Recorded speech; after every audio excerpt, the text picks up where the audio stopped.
this point, I've almost lost my hope in James Gunn's new DC universe. And trust me, I never thought I'd say that. When James Gunn first announced this new DCU, I was genuinely excited. Yeah, it hurt knowing we'd probably never get to see Zack Snyder finish his original vision, but I accepted it. I thought, fine, let's move on and give this new universe a chance. And honestly, it started incredibly well. Superman completely won me over. The movie was epic. The action, the emotion, the characters, I loved almost every second of it. Then we got Creature Commandos and Peacemaker, and I enjoyed both. It genuinely felt like DC was finally heading in the right direction. But then came Supergirl. Man, I really wanted to love this movie. I even thought they were going to adapt Woman of Tomorrow, one of the best Supergirl stories ever written. My expectations were high. Instead, it just felt mediocre, not unwatchable, but painfully average. And that's what disappoints me the most, because I don't even think this movie needed to exist right now. Why not introduce Supergirl in another hero's movie first? Let people connect with her, get excited for her character, and then give her a solo film. That's exactly how successful cinematic universes build characters.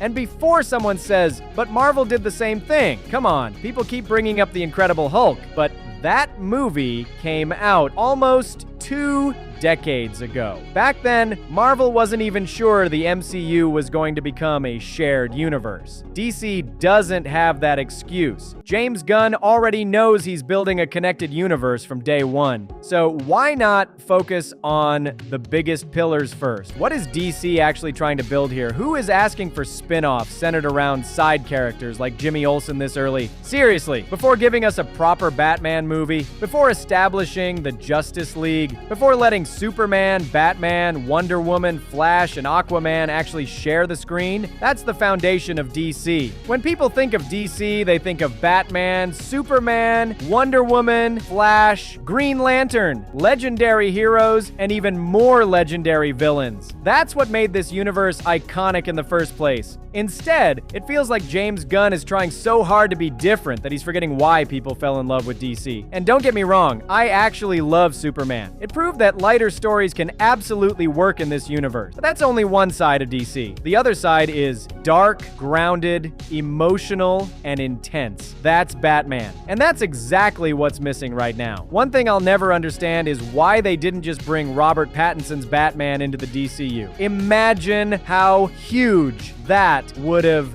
been. The Batman Part 2 is already coming. People already love that version of Bruce Wayne, and seeing him eventually interact with Superman would have broken the internet. Instead, we're starting over again. Maybe James Gunn has a bigger plan. I genuinely hope he does, because I know he's a talented filmmaker, but right now as a fan, I'm struggling to see the direction. This is exactly why so many fans still talk about Zack Snyder. It isn't because every Snyder movie was perfect, it's because he understood what many people wanted DC to feel like. Larger than life, mythological, serious, and visually unforgettable. I'm not saying every DC movie needs to be dark. Absolutely not. Superman proved that hope and optimism can work beautifully. But if you're building an entire DC universe, you can't ignore Batman for this long. You can't keep delaying the Justice League while expecting fans to stay invested in projects they never asked for. If we don't get a proper Justice League movie by 2028 or 2029, honestly, I don't know how excited I'll be for whatever comes next. Because at the end of the day, I don't want DC to fail. I want it to become the greatest comic book universe ever made, just like Marvel. That's why this hurts so much. Now, I'm just keeping my expectations low. I still believe James Gunn is talented. I still hope he proves me wrong. But after Supergirl, that confidence just isn't there anymore. And honestly, that hurts more than anything. What do you guys think? Am I being too harsh, or are you starting to worry about the future of the DC universe too?